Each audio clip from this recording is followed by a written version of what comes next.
పోసాని కృష్ణమురళి ఈరోజు మాట్లాడుతూ ఒక తీవ్రమైన వ్యాఖ్య అయితే చేశారు. ఎస్సీలుగా పుట్టాలని ఎవరు కోరుకుంటారు అంటూ చంద్రబాబు నాయుడు ఆ రోజు ఎస్సీలను అవమానించారు. అలాగే చింతమనేని ప్రభాకర్, అరే మీకెందుకురా రాజకీయాలు, మేము కమ్మ వాళ్ళం మేం చేసుకుంటాం రాజకీయాలు అంటూ ఎస్సీలను అవమానించాడంటూ ఆయన తీవ్రమైన వ్యాఖ్యలు అయితే చేశారు. దీన్ని అసలు ఎలా చూడొచ్చుంటారు? నిజంగానే చంద్రబాబు నాయుడు గారు అన్నారా ఆ మాట, ఎస్సీలుగా ఎవరు పుట్టాలని కోరుకుంటారనే మాట ఆయన అన్నారా? నేను ఇదే పదాన్ని పదే పదే చాలాసార్లు ప్రస్తావించాను. వాస్తవంగా ఆ వీడియో అది కాదు. ఆ పదం నారా చంద్రబాబు నాయుడు గారు మాట్లాడిన మాట ఏంటంటే, మళ్ళీ నేను చెప్తున్నాను, దీని మీద నేనైతే ఛాలెంజ్ కూడా చేయదలుచుకున్నాను. ఆర్థికంగా వెనకబడిన వాడు ఎవడైనా ఎస్సీల్లో పుట్టాలని కోరుకుంటారా అంటే దాని అర్థం ఎంత ఆలోచన పరిజ్ఞానం, ఎంత వివేకం, ఎంత ఉన్నతమైన మాట మాట్లాడారంటే బాబు గారు. ఒక పక్కన దళితులు సమాజంలో వెనకబడిపోయి అవమానాలు అవహేళనలు పడుతూ నేటికి సమాజంలో సమసమానత్వాన్ని కోరుకోకపోగా వివక్ష అనే ముద్ర మీద వేసుకొని ఆర్థికంగా వెనకబడిన వారు ఈ కుల వివక్షని దళితుల్లో పుట్టి ఈ కుల వివక్ష మీద వేసుకొని అంటరాని వాళ్ళగా మిగిలిపోవాలని వాళ్ళు కోరుకుంటారా అనే పదాన్ని మీరు ఇలా చిత్రీకరించడం చాలా దుర్మార్గం. నేను మళ్ళీ ఛాలెంజ్ చేస్తున్నాను, ఆ పూర్తి వీడియో కనుక చూసి మీరు ఎవరైనా మాట్లాడండి. బాబు గారు ముందు మాట్లాడిన మాటను తీసేసి చివరిలో మాట్లాడిన తోకను తీసుకొని వచ్చి దళితుల్ని మభ్యపెట్టాలని మభ్యపెట్టి మీరు ఓట్లు సాధించారు. మీరు నిజంగా దొంగలు. మీరు ముందు వాస్తవం చెప్పాలంటే దళితుల్ని మభ్యపరిచారు. మీరు బాబు గారు అన్న పదాన్ని వక్రీకరించి దళితుల్ని మభ్యపరిచి మీరు అధికారం చేపట్టారు.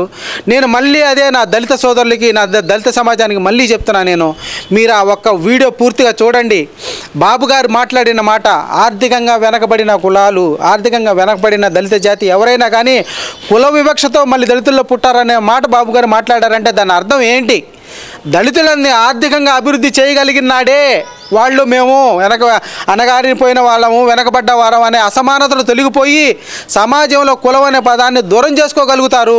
ఈ వివక్ష అనే ముద్ర లేకుండా వాళ్ళ మీద లేకుండా పోతుంది. ఆ రకంగా మనం టీడీపీ అనేది వాళ్ళకి చేయూతనిందించి ఆర్థికంగా వాళ్ళని ఎదిగేలా మనం చేయగలగాలనే మాట బాబు గారు ఉన్నతమైన ఆలోచనతో ఆ పదాన్ని వాడితే మీరు దాన్ని ఏ రకంగా వక్రీకరించారు?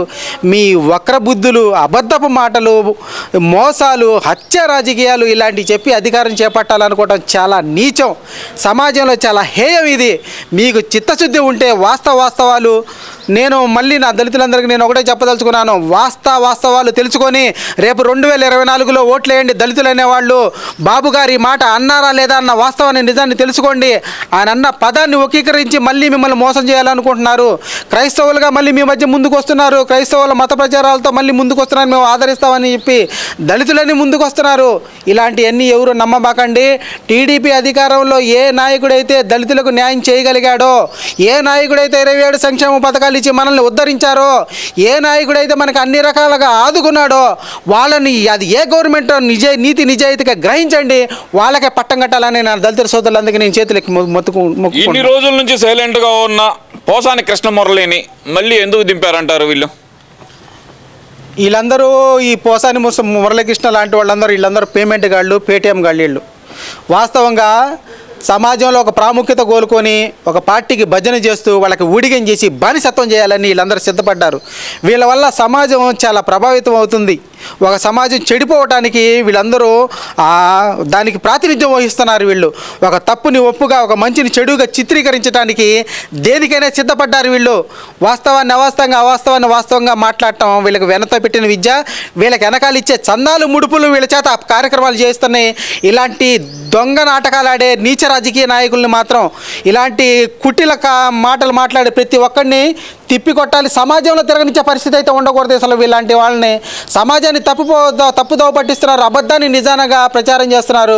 ఇలాంటి నీతిమాలిన రాజకీయాలు మానుకోకపోతే పోసాని మురళీకృష్ణ కాదు, ఇంకెవరైనా కానీ ఇలాంటి నీతిమాలిన రాజకీయాలు మానుకోకపోతే రేపు 2024లో టీడీపీ అధికారం చేపట్టబోతుంది. ప్రతి ఒక్కళ్ళు దానికి బదులు చెప్పాల్సిన పరిస్థితి అయితే దాపరిచిద్దని నేనైతే తెలియజేస్తున్నాను.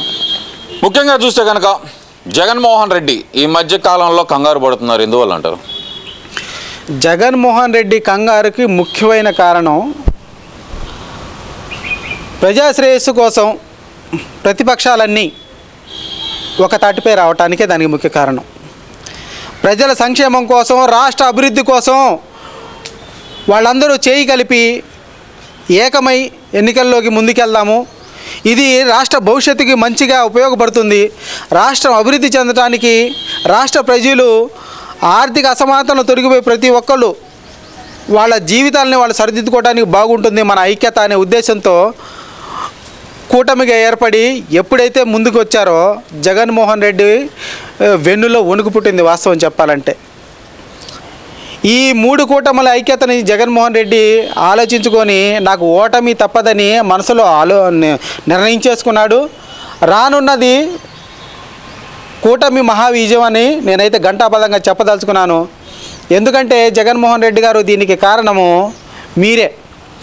నేను ఏ రకంగా చెప్పదలుచుకున్నానంటే, మీరు అధికారం నూతనంగా ఏర్పడిన పార్టీగా మీరు అధికారం చేపట్టి ప్రజా సంక్షేమాలు, రాష్ట్ర యువత భవిష్యత్తు, నీటి ప్రాజెక్టులు, రైతన్నల ఆకలి ఆర్తనాదాలు, ఆర్థిక వెనుకబాటుతనానికి గురైన సామాజిక వర్గాల అభ్యున్నతి, వీటి మీద దృష్టి పెట్టకుండా ప్రతిపక్షాల మీద కుట్ర ప్రతీకారంతో రగిలిపోయి ప్రతిపక్షాలు అనే వాళ్ళని లేకుండా చేయాలని మీరు చేసిన కుటీర ప్రయత్నానికి నేడు ఈ మహాకూటమే దానికి ప్రత్యక్ష నిదర్శనం.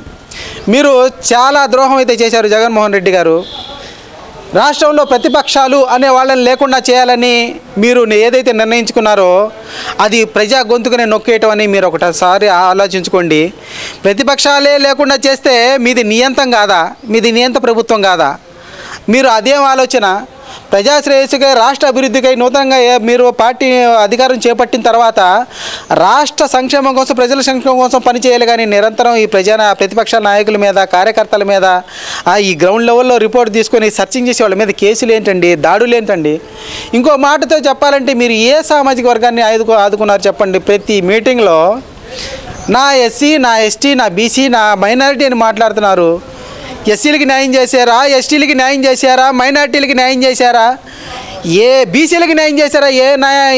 ఏ సామాజిక వర్గానికి మీరు న్యాయం చేశారు?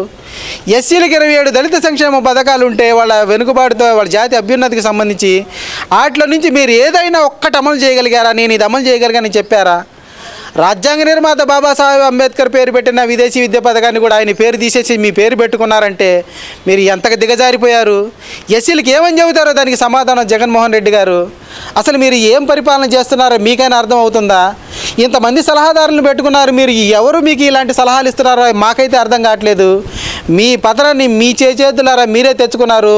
2024లో వైఎస్ఆర్సీపీ భూస్థాపితంగా కాబోతుందన్న మాత్రం రాష్ట్ర ప్రజలందరూ గమనించారు. ఇదే ఆలోచన జగన్మోహన్ రెడ్డి గారికి కూడా తట్టింది. అందుకే ఆయన వెన్నులో వణుకు పుట్టిందని నేనైతే ఘంటాపథంగా చెప్పదలుచుకున్నాను.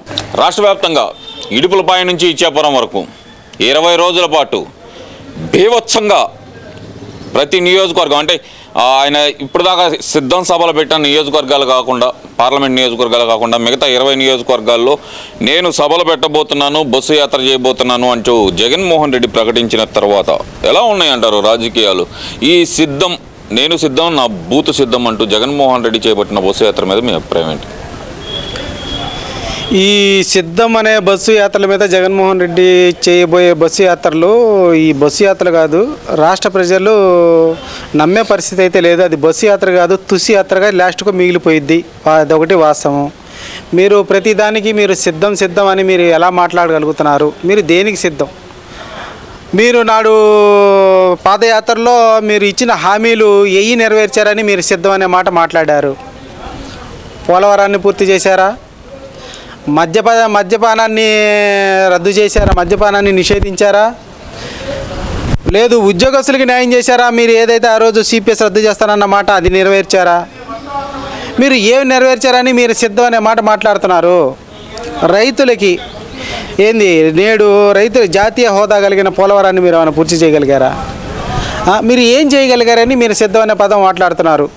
మీరు ప్రజల్ని ఏ రకంగా మళ్ళీ మీరు నమ్మించాలి? నాడు ఏదైతే మీరు పాదయాత్రలో యాత్రలు చేసి నమ్మించారో ఈ యాత్రలకైతే మాత్రం పూర్తి వ్యతిరేకతగా ఉన్నాయి. ప్రజలు మిమ్మల్ని విశ్వసించే పరిస్థితి లేదు. ఆ యాత్రలో ప్రజల్లో తీవ్ర వ్యతిరేకత ఉంది, మిమ్మల్ని నమ్మే పరిస్థితి అయితే లేదు. అలాంటి యాత్రలు చేసి అవమానపడటం ఏంది అవసరమా అని నేనైతే జగన్మోహన్ రెడ్డి గారిని ప్రశ్నించదలుచుకున్నాను. ఒకవైపు రాష్ట్ర ప్రజలు మంచినీళ్ళు అందక, సాగునీరు అందక, తాగునీరు అందక ఇబ్బందులు పడుతుంటే రాష్ట్రంలో ఉన్న భారీ నీటిపారుదల శాఖ మంత్రి అంబటి రాంబాబు మాత్రం హోలీ సంబరాల్లో మునిగి తేలుతున్నారు. అసలు ఎలా చూడొచ్చు అంటారు దీన్ని అసలుకి? అంబటి రాంబాబు గారు సంబరాల్లో మునిగి తేలుతున్నారంటే ఆయనకి ఆల్రెడీ ఆ సంబరాల రాంబాబు అని ఒక నానుడి ఆయనకి ఒక పేరుంది. ఆ పేరుని ఆయన చరితార్థకం చేసుకుంటున్నారు. ఏంది ఒక జాతీయ నీటిపారుదల ప్రాజెక్ట్ని పూర్తి చేయాలంటే దానికి చాలా చిత్తశుద్ధి ఉండాలి. దాన్ని పూర్తి చేయగలిగే శక్తి, సామర్థ్యం, ఆలోచన కలిగి ఉండాలి. అవన్నీ నాడు టీడీపీలో 71% పూర్తి చేసి ఏంది మినిమం 29% పెండింగ్ ఉంచి పక్కకి నేడు అధికారం మారడం జరిగింది. కానీ వాస్తవంగా నేడు అదే టీడీపీ ప్రభుత్వం కనుక అధికారంలో ఉన్నట్టయితే ఈ ప్రాజెక్ట్ ఎప్పుడో పూర్తయిపోయి అన్నదాతలు నిత్యం 3 పంటలు పండించి రాష్ట్రాన్ని సస్యశ్యామలంగా తీర్చిదిద్దే పరిస్థితి అయితే వచ్చేది. మన కర్మగాలి పరిస్థితులు అనుకూలించలేదు కాబట్టి ఈరోజు ఈ పరిస్థితులు దాపురిచ్చాయని తెలియజేస్తున్నాను నేనైతే. అసలు ముఖ్యంగా చూస్తే కనుక ఈ సంబరాలు ఒక పక్కన రైతులు కానీ లేదంటే మంచినీళ్ళు దొరక్క ప్రజలు కానీ ఇబ్బంది పడుతుంటే హోలీ సంబరాల్లో డ్యాన్సులు వేసుకుంటూ ఒక మంత్రి ఇలా ప్రవర్తించడాన్ని ఇలా చూడాలంటారు? ఆ శాఖకి ఆయన ముఖ్యంగా నేను చెప్పాలంటే అంబటి రాంబాబు గారు ఆ శాఖకి ఆయన అర్హత కలిగిన వాడు కాదు. ఆ శాఖలో ఆయనకి ఏం తెలిసినా ఆయనకి ఆ శాఖ ఇచ్చారో నాకైతే అర్థం కాలేదు. ఏదైతే మీరు అసెంబ్లీ సాక్షిగా 22కి 23కి 24కి పూర్తి చేసుకుంటూ వస్తామని చెప్పి మీరు డేట్లు అయితే ప్రకటించారు.